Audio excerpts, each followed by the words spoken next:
Le déséquilibre acido-basique au niveau du corps peut entraîner pas mal de problèmes de santé. Là, on ne parle pas d'acidose ou d'alcalose, qui sont des changements au niveau du pH du sang, qui sont des gros problèmes de santé qui peuvent entraîner la mort assez rapidement. Donc ça, bien sûr, il y a ce côté qui peut faire que ça influence très fortement notre santé.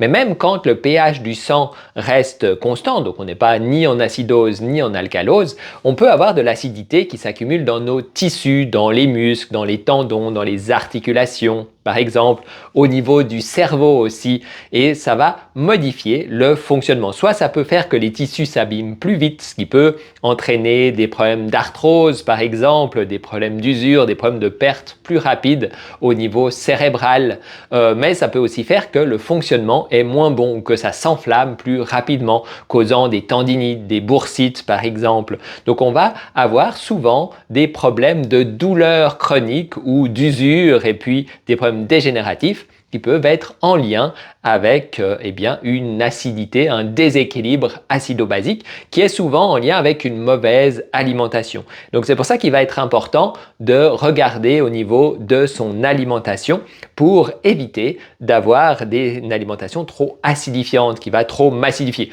Trop basifiante aussi ça peut être, mais la majorité des gens dans nos pays sont vraiment trop acides. Donc c'est plutôt d'éviter d'avoir une nutrition trop acidifiante. Si tu veux en savoir plus, eh bien, tu peux suivre une formation en nutrition qui te montrera exactement comment tu peux changer ton alimentation et l'alimentation des autres afin de garder une excellente santé ou de corriger et de transcender des problèmes de santé. Tu trouveras un lien qui te montrera à quoi ressemble cette formation tout proche de cette vidéo. À bientôt!